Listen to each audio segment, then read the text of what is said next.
अस्सलामुअलैकुम, welcome to Ishq style. I hope आप सब खैरियत से होंगे। अल्हम्दुलिल्लाह, अल्लाह के फज़ल करम से हम सब भी खैरियत से हैं। आज की वीडियो बहुत ज़्यादा इंटरेस्टिंग है, आपने एंड तक ज़रूर देखनी है। मैंने आप सबके साथ पूरे दिन की रूटीन को शेयर किया है, सुबह से लेके रात तक की रूटीन को। और आज की वीडियो में बच्चों ने डिनर रेडी किया था फुल ऑन मेरी हेल्प के बग़ैर, और मैंने अपने काफ़ी सारे काम किए। अब आपको पता है कि पूरे दिन की रूटीन में ना बहुत ढेर सारे काम आते हैं। कुछ चीज़ें तो ऐसी होती हैं कि मैं वो कर देती थी और फिर मुझे याद आता था oh I had to capture them.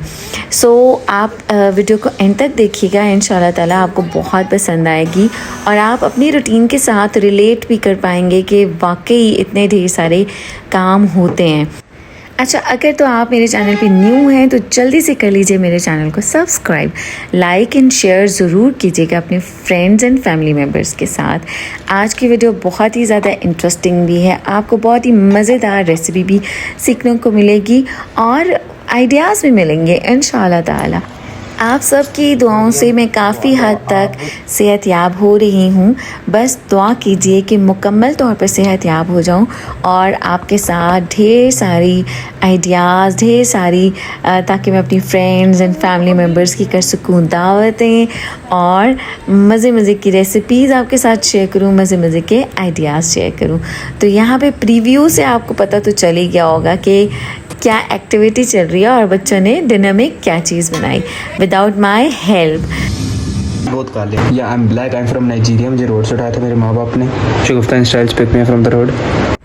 अच्छा, मैंने पिछली अपनी कुछ वीडियोस में आप सबको बताया था कि आजकल समर हॉलीडेज़ हैं तो रूटीन कुछ इस तरह से है कि फ़जर की नमाज़ पढ़ने के बाद ही हम सोते हैं और फिर जब उठते हैं तो 11:30-12 बजे का टाइम होता है, दिन चढ़ चुका होता है।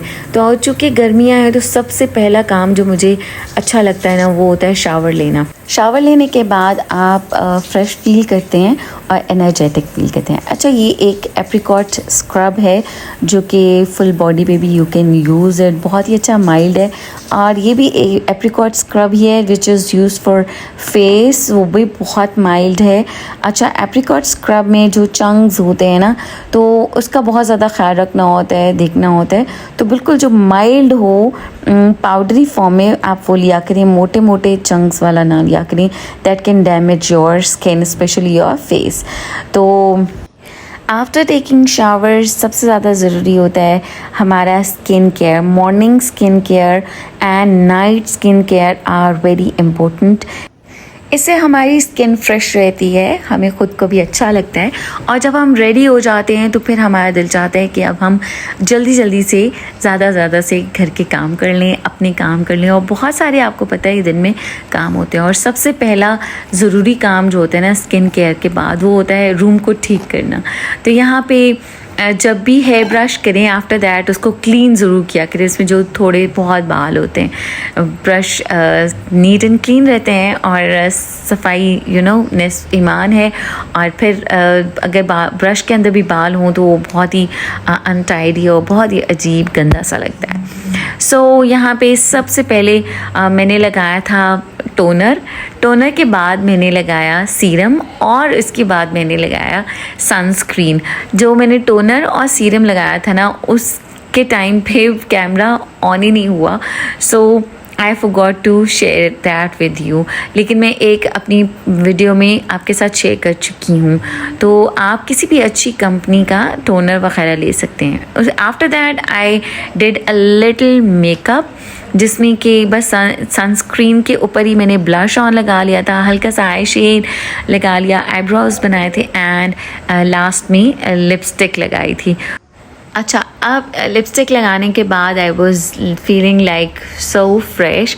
और चूँकि अब मेरी थोड़ी सी तबीयत बेटर होती जा रही है और मैं ना लिम्प करके चल रही थी। मुझे डॉक्टर ने कहा कि आपने स्ट्रेट चलने की कोशिश करनी है वरना आपके जो मसल्स हैं वो वीक हो जाएंगे। तो आपने मसल्स को स्ट्रॉन्ग रखने के लिए ट्राई टू वॉक नॉर्मल।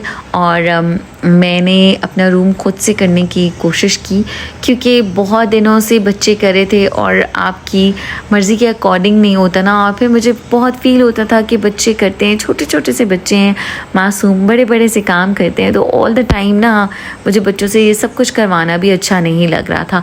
फिर बेडशीट को सबसे पहले तो ना मैं झाड़ती हूँ। कोई सी भी चीज़ बेड के ऊपर हो तो बहुत ही अजीब लगता है। लाइक अब मैं समटाइम्स बैठ कर खा लेती हूँ स्नैक्स, चिप्स, तो कुछ ना कुछ ज़रूर बेडशीट्स पे गिर जाता है। तो वो फिर इसलिए मैं उसको ख़ुद से मैंने प्रेफर किया कि मैं इसे ठीक करूँ और झाड़ूँ, और मैं फ़्रेश भी फ़ील करी थी और मेरा दिल चाह रहा था कि अब बस मैं अपनी रूटीन में वापस आऊँ और काम करूँ। तो इंशाल्लाह ताला आपकी दुआएं हैं और बहन भाइयों की दुआएं हैं, इंशाल्लाह ताला मुकम्मल तौर पे भी ठीक हो जाऊँगी। अच्छा, अब जब मैं बेडशीट कर रही थी तो मोहित आए भी और मोहित ने कहा कि okay mama, I can help you out. तो मैंने कहा नहीं, आप चिल करो, you go and play, mama will do it. लेकिन फिर भी मोहित आ गए और मोहित ने मेरी हेल्प करवाई एंड पे कंफर्टर स्प्रेड करने में, तो मुझे बहुत अच्छा लगा।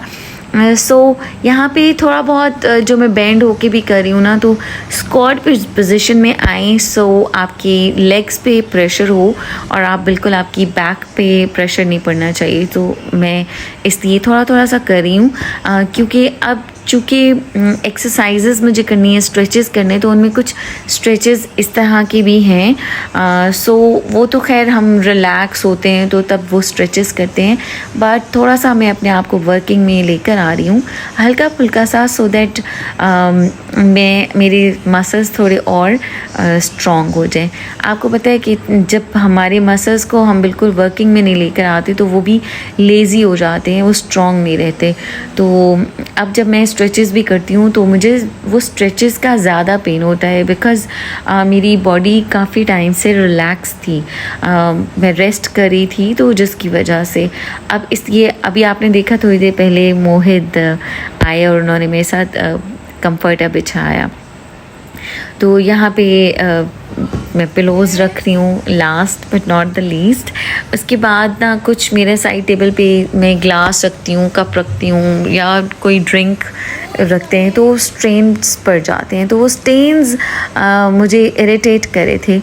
तो मैंने सोचा कि मैं कुछ आज थोड़ी सी ना रूम की डस्टिंग वगैरह भी कर लूँ। तो मेरा ये स्टडी टेबल जिसके ऊपर कि मैं बैठ के अपना काम वगैरह करती हूँ, वो भी थोड़ा सा डर्टी हो रहा था, उसको भी मैंने कंप्लीट किया। फिर मुझे थोड़ा सा लैपटॉप पे काम करना था, कुछ चीज़ें डाउनलोड भी करनी थी, कुछ थोड़ी सी एडिटिंग करनी थी। सो मैंने इसको चार्जिंग पे भी लगाया, ऑन किया और साथ साथ दूसरे काम भी किए। और मैं थोड़ी सी हेल्प ऑफ कोर्स मैं भी लेती हूँ। अगर मुझे लैपटॉप पे काम करना होता है तो मैं टैब पे वीडियो ऑन करके और फिर लैपटॉप पे काम करती हूँ। अगर मुझे टैब पे कुछ काम करना होता है और गाइडेंस चाहिए होती है तो वो मैं फिर लैपटॉप पे वीडियो ऑन करके और टैब पे काम करती हूँ। तो यहाँ पे अब मैं टैब पे भी प्रोफेशनली थंबनेल बनाने की आजकल थोड़ी सी प्रैक्टिसेस कर रही हूँ ताकि थोड़े से प्रोफेशनल लेवल पे मेरे थंबनेल्स बन जाएं। तो ये मोहित का बचपन का ब्लैंकेट है जो कि आजकल मैं इसको अपनी टांगों पे ओढ़ कर सोती हूँ, लाइक डबल कंफर्टर करके सोती हूँ, बिकॉज़ मुझे एसी में ठंड लगती है, फील होती है अपनी लेग्स पे।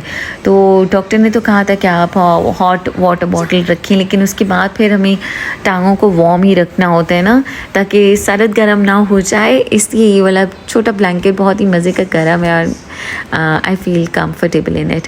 तो यहाँ पे जी मेरा रूम पूरा माशाल्लाह से हो गया था, neat and clean and tidy, and I was feeling so relax and so happy. और जो दिन की रोशनी रूम में आती है ना, तो आई फील लाइक ऑसम। तो ये देखें कि बहुत ही खूबसूरत। और अब मैंने थोड़ी सी इसके बाद की डस्टिंग, बाकी मैंने टेबल वगैरह की सब कर दी थी, लेकिन यहाँ पे जो मेनली जिसके ऊपर निशान थे मैंने सोचा आपको करीब से दिखाती हूँ, आई होप आपको नज़र आए होंगे। फिर इसके ऊपर से मैंने सारी चीज़ें उठाई और फिर डस्टिंग की। तो बेसिकली हुआ ये था कि एक दिन इसी टेबल के ऊपर ना ड्रिंक भी गिर गई थी, तो वो ड्रिंक साथ में जो इसके ऊपर शीशा है उसके अंदर भी चली गई थी।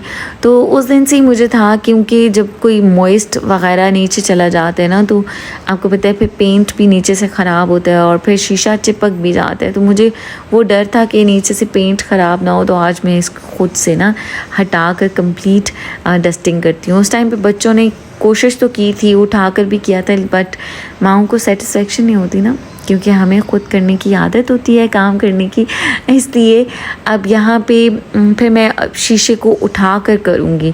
तो काफ़ी डिफ़िकल्ट हो रहा था मेरे लिए शीशे को उठाना और करना, लेकिन मैंने कर लिया और थैंक गॉड कि वो टूटा नहीं। इसी तरह से मैंने बाकी साइड टेबल, ड्रेसिंग टेबल और जो टीवी टेबल है वो और अपना स्टडी टेबल सब की डिटेल से डस्टिंग एंड क्लीनिंग की। तो बल्कि जब बच्चे आ गए उन्होंने कहा मामा आप फिर से काम करिए और आपकी तबीयत ख़राब हो जाएगी। एवरीडे रात को मैं बच्चों से इवन कि अपनी टांगों का मसाज भी करवाती हूँ और अल्हम्दुलिल्लाह माशाल्लाह माशाल्लाह मेरे बच्चे मेरी बहुत खिदमत कर रहे हैं। अल्लाह ताला उनके नसीब अच्छे करे और उनको नज़र बद से बचाए, अपने हिफ्ज़ व अमान में रखे। तो बस आप सबके साथ इसलिए भी शेयर करती हूँ मतलब बाकी बच्चे भी ज़ाहिर है मोटिवेट होते हैं, सीखते हैं और समटाइम्स मदर्स भी बता देती हैं देखो बेटा ये इस तरह से उनके बच्चे करें हैं तो आपको भी करना चाहिए। तो ये इसमें कोई बुरी बात नहीं होती, कंपैरिजन नहीं होता, ये इससे बच्चों को सीखने को मिलता है। तो मैं भी समटाइम्स बच्चों को एग्ज़ाम्पल दे देती हूँ, this is a sort of example. अच्छा, अब ये मेरी वाटर बॉटल है जो कि बहुत ही यूज़फुल रहती है। मैं इसको 2 दफ़ा दिन में भरवा लेती हूँ और सिप सिप करके पानी पी लेती हूँ। अदरवाइज़ तो मैं बिल्कुल पानी पी ही नहीं रही थी। और फिर जब आप मेडिसिन्स भी ले रहे होती इतनी सारी और बाकी चीज़ें भी गर्म खा रहे होते हो तो पानी आपको पता है वैसे ही बहुत ज़्यादा ज़रूरी होता है हमारी बॉडी के लिए। और अब यहाँ पर काम करने के बाद मुझे इतनी प्यास लग रही थी, मैंने खड़े खड़े ही पानी पीना शुरू कर दिया और 1-2 घूंट लिए, मुझे ज़रा मज़ा आया। उसके बाद मैं रूम में आई और फिर मैंने चेयर बाहर निकाली और मुझे कुछ काम करना था लैपटॉप पे, साथ में ही बैठ के मैंने थोड़ा सा काम किया, साथ साथ मैंने पानी पिया।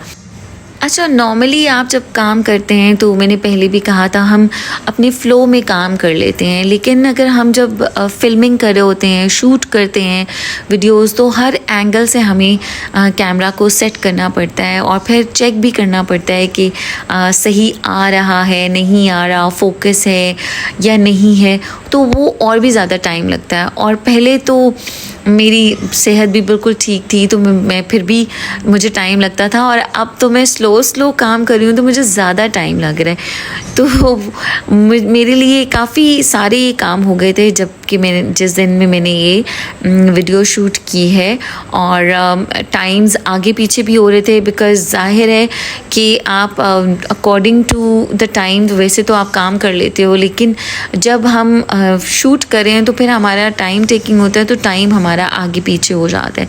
तो अब यहाँ पे ये सारे काम करने के बाद I was just drinking water. अभी तक मैंने ब्रेकफास्ट नहीं किया हुआ था, चाय भी नहीं पी थी, कुछ भी नहीं। तो अब मुझे भूख भी लगने शुरू हो गई थी। मोहित ने भी कुछ लिया नहीं था। तो आजकल छुट्टियां भी हैं, बड़े बच्चे अपने लिए कुछ ना कुछ बना लेते हैं, मोहित के लिए भी बना देते हैं। तो अगर मैं अपने लिए कुछ बनाती हूँ तो मैं मोहित को साथ में बना कर दे देती हूँ। तो आज के दिन में मैंने अभी तक कुछ बनाया हुआ नहीं था तो फिर मैंने मोहित को अपने साथ मॉर्निंग में मिल्क शेक बना दिया और मैंने मिल्क शेक में थोड़े से स्नैक्स ले लिए थे, बच्चों के पड़े हुए थे क्रैकर्स। तो यहाँ पे नूरुल हसन भी आ गए कि मामा आप सुबह सुबह क्या काम करी हैं। तो मैंने कहा सुबह तो नहीं, काफ़ी ज़्यादा टाइम हो गया है। और फिर मैंने डाउनलोडिंग पे कुछ लगाना था, मैंने डाउनलोडिंग पे लगा दिया और मैं किचन में आ गई क्योंकि मोहित भी आए, मामा आई एम फीलिंग हंग्री। तो मैंने सोचा मिल्क शेक से ज़्यादा बेटर कोई चीज़ नहीं हो सकती। तो आम का मिल्क शेक ना, मौसम गर्मियों में आम होता है और मौसमी मिल्क शेक पीने का मज़ा भी बहुत आता है। अच्छा, आम मिल्क का मिल्क शेक बनाते हुए हमेशा मुझे बचपन की बात याद आती है और मैं बच्चों से भी शेयर करती हूँ वो किस्सा। और आप सबके साथ भी शायद ऐसे ही आप लोग भी करते होंगे कि जब हम छोटे थे और अम्मी मिल्क शेक बनाती थी या आम कट करके देती थी तो गुटली का हम बैठ के इंतज़ार करते थे कि आम की गुटली खानी है तो कौन लेगा।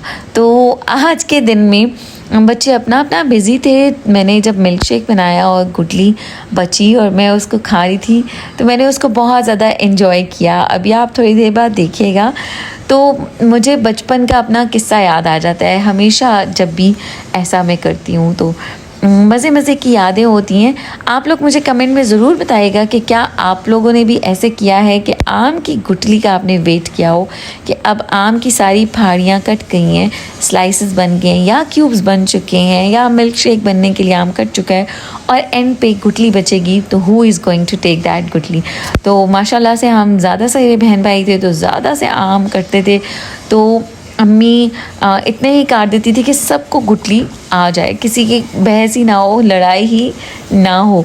और अगर कभी किसी के लिए गुठली नहीं बचती थी तो अम्मी क्या करती थी कि फाड़ी उतार के ना उसको पूरी की पूरी इस तरह से दे दिया करती थी कि आप यू कैन ईट दिस, तो वो बच्चा हुआ बहुत ज़्यादा खुश हो जाया करता था। तो यहाँ पे जी मैं अब जग के अंदर डाल रही हूँ सारा। मैंने मिल्क शेक बाद में बनाया, पहले मैंने खाई आम की गुठली और मैंने उसको खूब किया एन्जॉय, क्योंकि that time I was feeling so hungry और मैं यही सोच रही थी कि मोहित को कितनी भूख लग रही होगी।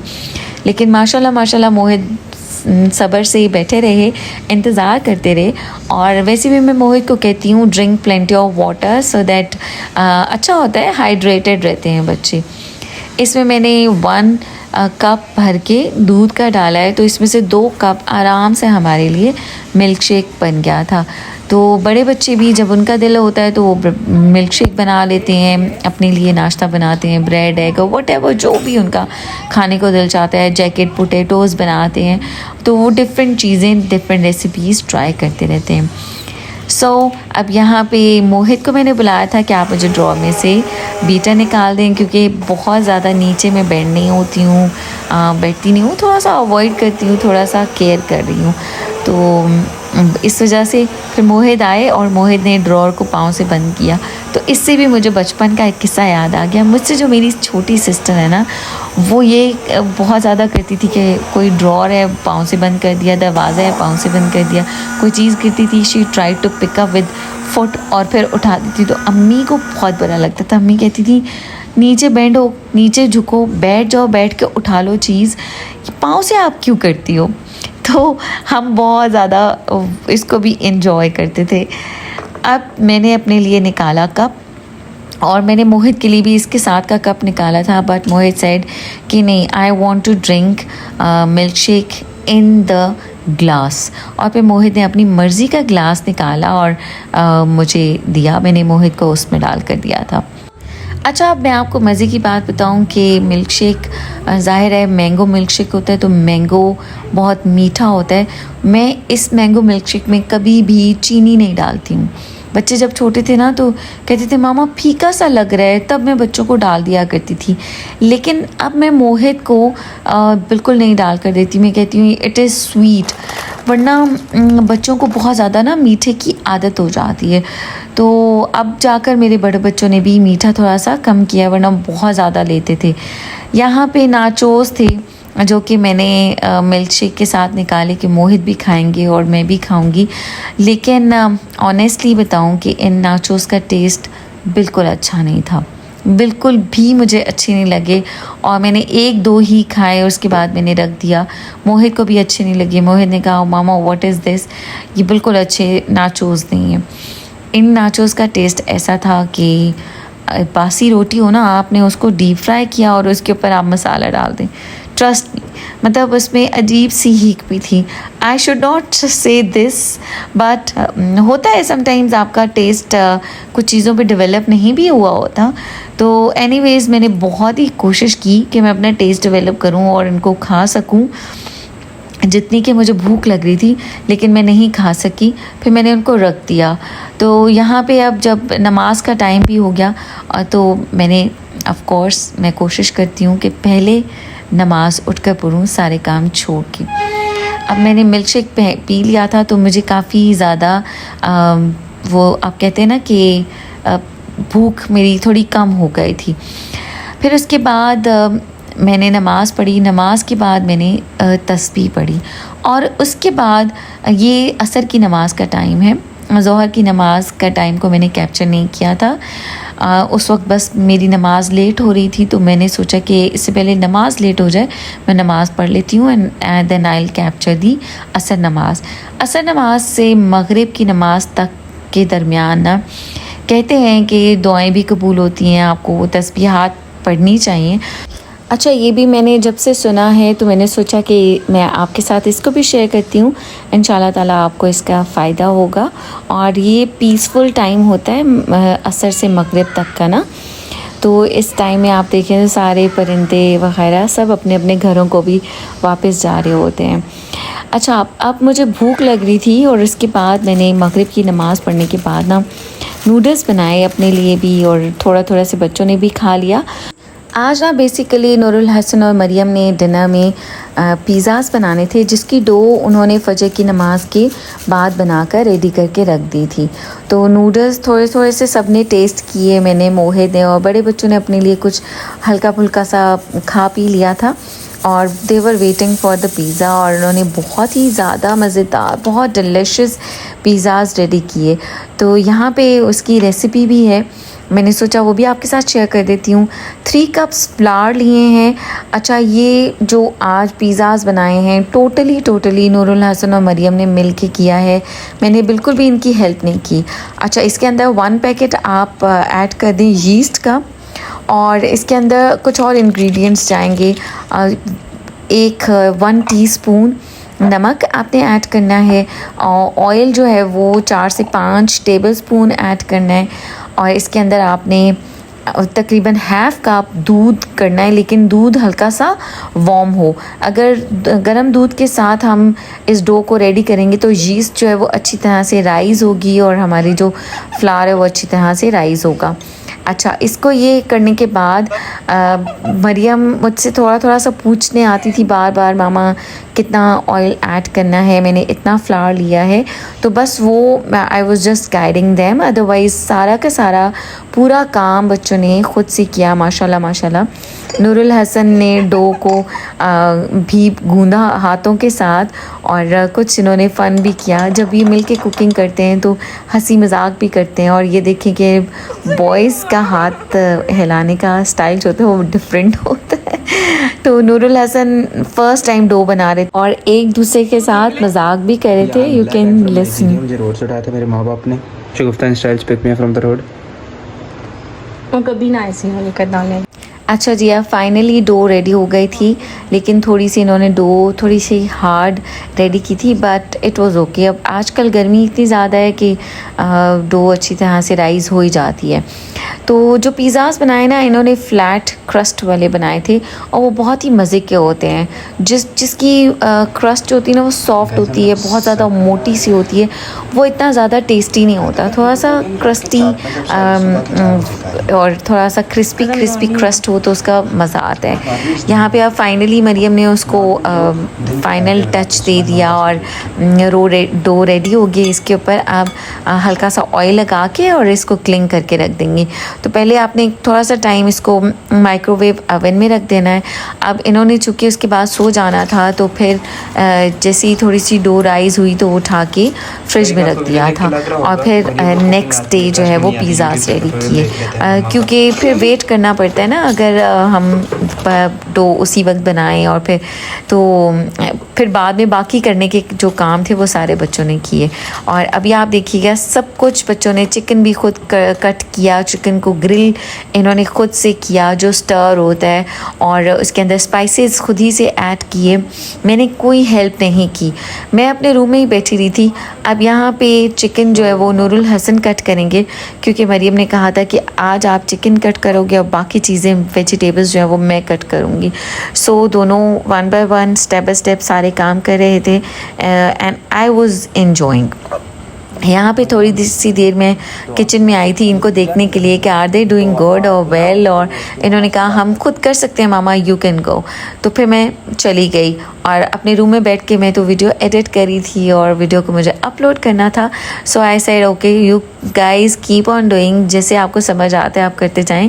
बस मैंने उन्हें गाइड कर दिया था कि पिज़्ज़ा में आपने चिकन जो बिल्कुल छोटी छोटी सी कट करनी है बाइट साइज़, ताकि पिज़्ज़ा उस चिकन को होल्ड भी कर सकें। तो यहाँ पे नूरुल हसन ने कहा कि मैं पहले डो को जो है वो उसके बॉल्स बनाऊँगा, पेड़े बनाऊँगा और उसको करूँगा। फिर कुछ थोड़ा थोड़ा सा मरियम ने किया, तो मिल के दोनों ने एक एक पिज़्ज़ा की डो की। यहाँ पे अब मरियम कट करी हैं कैप्सिकम्स और ऑलिव्स साबुत ऑलिव्स थे तो उनको कट किया। फिर प्याज चॉप की मरियम ने। अच्छा, 2 टाइप के पिज़्ज़ाज़ बनाए थे। मैं वेजिटेबल्स खाती हूँ तो इन्होंने मेरे लिए जो पिज़्ज़ा बनाया था उसके ऊपर वेजिटेबल्स डाली और उस पिज़्ज़ा के ऊपर भी उन्होंने हाफ़ पोर्शन पे वेजिटेबल्स डाली। और इतनी बारीक जो चॉप करी है ना, ये उस पिज़्ज़ा के लिए करी जिसके अंदर वेजिटेबल्स नहीं है। उन्होंने अपने पिज़्ज़ा के ऊपर हल्का हल्का सा बस अनियन ऐड किया था और वो भी इतना ज़्यादा बारीक हुआ हुआ। अब यहाँ पे मरियम बनाएंगी, डो को बेलेंगी और माशाल्लाह ये सब देखकर और वीडियो में ख़ास तौर पर देखने के बाद तो मुझे बहुत ही खुशी हुई, बहुत ही अच्छा लगा कि इतने मज़े से, इतने प्यारे तरीके से मरियम ने डो को पहले तो बेला और फिर इसके पैन के अंदर जो स्कैटर किया। आई लव दैट, माशाल्लाह। तो आप सब भी इस तरह से बच्चों को करने दिया करें चीज़ें। अब मैं नोटिस कर रही हूँ कि जब मैं इंडिपेंडेंटली बच्चों को करने के लिए देती हूँ तो बच्चे बहुत ही खुशी से करते हैं और अच्छा कर लेते हैं। हमें बस माँओं को डर लगता है कि बच्चे नहीं कर पाएंगे, नहीं कर सकते हैं, हम इंटरफेयर करते हैं हर चीज़ में। तो कभी कभी बच्चों को बस फ्री टू डू एनीथिंग करने देना चाहिए। सो यहाँ पे अब दूसरी डो भी रेडी करी है मरियम और कुछ नूर ने बेला उसको, क्योंकि ज़ाहिर है थोड़ा हार्ड हो जाता है बच्चों के लिए। तो यहाँ पे अब फर्स्ट लेयर में केचप लगा रही हैं। वैसे ही कि मैं बनाती हूँ पिज़्ज़ा सॉस बनाती हूँ टमेटोज़ डाल के और प्यूरी डाल के और सब, लेकिन चूँकि बच्चे बना रहे थे तो इनको मैंने कहा कि आप टमेटो केचप और चिली केचप दोनों की एक एक लेयर लगा दो and no need to go for that pizza sauce, क्योंकि इसके लिए भी फिर अलग से उनको काम करना पड़ता। तो फिर अब साथ में इसकी लेयरिंग करी है। सबसे पहले केचप लगा दिया, ऊपर चिकन डाल दिया और फिर उसके बाद थोड़ी सी वेजिटेबल्स एंड ऑलिव्स वगैरह डाल दिए थे। ऑलिव्स तो इम्पोर्टेंट होते हैं। और टॉप पे ऐड की थी चीज़। अच्छा, इनको ग्रेट करने वाली चीज़ डालने से मैंने मना किया था। मैंने कहा कि आप स्लाइसेस वाली चीज़ ऐड कर दो। सो एक तो वो मेल्ट बहुत अच्छी होती है और जल्दी भी हो जाती है and secondly it was easy for them to do that. तो सबसे पहले तो एक पैन को उन्होंने जब पहले ग्रीस ही कर लिया और सारा पिज़्ज़ा बना लिया था तो कुछ स्टेप इनसे स्किप हो गए थे। फिर दूसरे पैन के उन्होंने सारे स्टेप्स दिखाए कि पहले आपने ग्रीस करना है, उसके ऊपर आपने पिज़्ज़ा डो को रखना है एंड देन उसके ऊपर आपने लेयरिंग्स करनी है। तो आप ये देखेंगे अच्छी तरह से मरियम ने स्कैटर किया है ऑयल को और अब ऊपर मरियम डाल देंगी पिज़्ज़ा की डो को। और आप देखिएगा कि इस डो को मरियम सेट कितनी अच्छी तरीके से करेंगी पूरी इन दिस प्लेट। उठाते हुए ना डो थोड़ी सी टेढ़ी हो गई थी और कुछ बेलते हुए भी ऑफ कोर्स हो जाता है। अच्छा, ऑनेस्टली स्पीकिंग जब इन्होंने दूसरा पिज़्ज़ा बनाया और उसकी हाफ़ पोर्शन पे ज़्यादा सी वेजिटेबल्स रखी और हाफ़ पोर्शन पे थोड़ी सी वेजिटेबल्स डाली और उसको अलग से रखा, तो ये आइडिया बिल्कुल मेरे माइंड में नहीं था। ये बच्चों ने जब किया और मैं आई इनको देखने के लिए तो मुझे बहुत खुशी हुई। मैंने कहा कि वाओ फैंटास्टिक। उन्होंने कहा मामा हम पूरे पिज़्ज़ा के ऊपर अगर सारी वेजिटेबल्स डाल देते तो आपने पूरा पिज़्ज़ा तो नहीं खाना था, इसलिए हमने हाफ़ पोर्शन पे किया। और मरियम मेरे साथ ना कुछ वेजिटेबल्स को खा लेती होती हैं, तो मरियम ने जब टेस्ट किया तो शी सेड मामा वेजिटेबल्स वाला तो रियली इट्स वेरी गुड। तो बहुत इस तरह की चीज़ें बच्चे जब करते हैं तो उनकी लर्निंग होती जाती है। तो वही कहते हैं ना कि ज़रूरत ईजाद की माँ है और आपको सिखा देती है, आपकी जो भी ज़रूरत होती है वो आपको चीज़ें करने पे मजबूर कर देती है, सिखा देती है। आई एम श्योर कि मैंने सही कहा हो। अच्छा, कभी कभी ऐसा होता है कि मैं बोलते बोलते मेरा माइंड बिल्कुल ब्लैंक हो जाता है, मुझे समझ नहीं आता कि मैं बोल क्या रही थी। कभी कभी ऐसा होता है, हो सकता है आपके साथ भी होता हो। अगर ऐसा होता है तो मुझे कमेंट में ज़रूर बताइएगा। तो अब ये देखिए यहाँ पे भी पहले केचप की लेयर लगा दी, ऊपर सारा किचन स्कैटर कर दिया और चिकन इन्होंने इतना अच्छा ग्रिल किया था। चिकन ग्रिल करते हुए इन्होंने ब्लैक पेपर्स ऐड की थी, चिली सॉस, सोया सॉस और बारबेक्यू सॉस, चिपोटले सॉस और एक दो और सॉस थे, आई डोंट रिमेंबर, बट बहुत टेस्टी था। चिकन का फ्लेवर बहुत मज़ेदार था। और ये सारे सॉसेस भी बच्चों ने खुद से ही ऐड किए। मेरे से पूछने आए तो मैंने कहा ओके बस आप वही डाल दो, सोया सॉस, चिली सॉस, बस मैंने जल्दी से उन्हें बोल दिया। लेकिन they did themselves so well, बहुत अच्छा किया। अच्छा, जूलियन स्टाइल में प्याज कट की, जो कि वेजिटेबल पोर्शन बच्चों ने बनाना था, और आप देखेंगे कितने अच्छे तरीके से बना रही हैं। अच्छा, यहाँ पे मैंने स्टेप्स को स्किप नहीं किया, she is doing all this, और मैंने सोचा कि मैं डिटेल से ही आपको दिखाऊं। समटाइम्स होता है कुछ लोगों को भी ये लगता है कि अच्छा बाद में खुद कर लिया होगा और फिर बोल दिया है बच्चों ने किया है। अच्छा, मैं अपनी वीडियो में ऐसा नहीं करती हूँ, बस जो हो रहा होता है वही आपके साथ शेयर करती हूँ। तो यहाँ पे मैंने डिटेल से आपको दिखा दिया, ढेर सारी प्याज ऐड की, फिर ढेर सारी कैप्सिकम जो थी ना वो सारी ऐड की, और जो चॉप हुई थी ना वो इसी पिज़्ज़ा के ऊपर किया है। जो दूसरा पिज़्ज़ा है उसके ऊपर बिल्कुल भी इन्होंने वेजिटेबल्स ऐड नहीं की, क्योंकि मोहित बिल्कुल वेजिटेबल नहीं खाते हैं और नूरुल हसन भी नहीं खाते, इसलिए दूसरे पिज़्ज़ा पे सिर्फ चिकन था, ऑलिव्स थे एंड चीज़ था एंड नथिंग है। सो चीज़ इन्होंने बहुत ही ज़्यादा सी ढेर सी भर भर के डाली थी, क्योंकि पिज़्ज़ा तो इसके बगैर मज़े का ही नहीं होता ना। एंड सी के यहाँ पे इसने ऑलिव्स ऐड किए, ग्रीन ऑलिव्स भी थे एंड ब्लैक ऑलिव्स भी, और उनका टेस्ट तो ऑफ कोर्स पिज़्ज़ा में बहुत ही मज़ेदार होता है।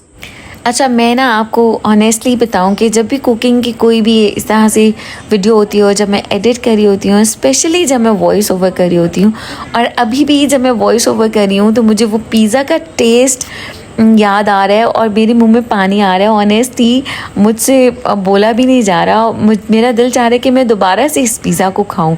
इट वॉज सो डिलिशियस कि हमने इसको इन वन टाइम इतना एंजॉय करके खाया कि हमने इसको ख़त्म ही किया। तो 2 दिन के बाद बच्चे पिज़्ज़ा को इतना मिस करने लग गए, तो इन्होंने कहा कि यार हमें एक बार फिर से पिज़्ज़ा बनाना चाहिए। मरीम ने कहा मेरा मूड नहीं है, तो आज आप बाहर से ऑर्डर कर लो। फिर 2 दिन के बाद इन्होंने बाहर से ऑर्डर किया, लेकिन ट्रस्ट मी कि बच्चों ने कहा नहीं यार, जो हमने घर पे पिज़्ज़ा बनाया था ना वो ज़्यादा टेस्टी था। दिस टाइम बच्चों ने फर्स्ट टाइम कहा भी कि घर में जो हमने खुद पिज़्ज़ा बनाया था ना, it was more tasty than the market pizza. तो ये भी अच्छी बात है, इस तरह से बच्चों को रियलाइज़ भी होता है। एक तो बच्चे हाइजीनिकली साफ़ सुथरा काम कर रहे होते हैं, उन्हें पता होता है हमने घर पे जो बनाया वो साफ़ सुथरा कितना ज़्यादा है, और फिर हमने उसमें चीज़ें कितनी, इंग्रेडिएंट्स कितने ज़्यादा ऐड की हैं और टेस्टी कितना ज़्यादा बना है, और इकोनॉमिक भी रहता है। यहाँ पे पहले मरियम ने रख दिए थे पूरे स्लाइसेस, और उसके बाद फिर मरियम ने कहा कि नहीं, इनको छोटे छोटे पीसेस में हम कट करते हैं। अच्छा, ये जो वेजिटेबल्स वाला पिज़्ज़ा था ना, इसके ऊपर इन्होंने कुछ चीज़ ऑरेंज वाली भी ऐड की थी, जो कि बर्गर्स में मोस्टली यूज़ होती है, तो बहुत ही ज़्यादा उसकी वजह से भी और ज़्यादा पिज़्ज़ा का टेस्ट जो है वो इन्हांस हो गया था। अब यहाँ पे मरियम को मैंने बताया, और दोनों पिज़्ज़ाज़ आप ऑल टुगेदर माइक्रोवेव में इन वन टाइम कैसे रख सकते हैं, और फिर उनकी साइड्स को आप कैसे चेंज कर सकते हैं। उससे दोनों एक ही बार में बन गए थे और बहुत ही मज़ेदार, हमें वेट करना नहीं पड़ा। और आप ये देखें कि कितने शानदार पिज़्ज़ाज़ बने हैं। दे वर सो डिलिशियस। मैंने थोड़ा सा पीस कट करके इसको टेस्ट भी किया था, और जो क्रस्ट थी बहुत ही मज़ेदार, क्रिस्पी एंड बहुत डिलिशियस था, और cheesy pizzas. So look at their look, और आप ऑरेंज वाली चीज़ देखें कितनी मज़ेदार लग रही है on these pizzas. So I hope आपको आज की वीडियो भी अच्छी लगी होगी, आपको मेरी पूरे दिन की रूटीन भी अच्छी लगी होगी, समर हॉलीडेज़ की, और पिज़्ज़ाज़ की रेसिपी भी आपको अच्छी लगी होगी। अगर किसी के बच्चे ये देख रहे हैं तो ज़रूर ट्राई करें। It's not that hard, cooking बिल्कुल मुश्किल काम नहीं होता, ऐसा ऐसा करते करते आपको समझ आ ही जाती है। अब यहाँ पे जब मैं रोलर से कट करी थी ना, तब मैंने बच्चों से कहा कि आपको इसके नीचे बेकिंग पेपर भी रखना चाहिए था, ताकि हमारी जो ट्रेज़ हैं वो इस कटर के साथ डैमेज ना हो। लेकिन मैंने बहुत ही सॉफ्ट तरीके से इनको कट किया कि वो ऊपर से कट हो गए थे और नीचे हमारी ट्रेज़ डैमेज नहीं हुई। अच्छा अब आप देखें हमने यहाँ पे बैठ के ना मज़े से पिज़्ज़ाज़ खाया, रिलैक्स होकर टीवी भी देखा। I hope you like the video. अपना ख्याल रखिएगा, अपने प्यारों का ख्याल रखिएगा और मुझे दुआ में ज़रूर याद रखिएगा। टेक केयर, अल्लाह हाफिज़।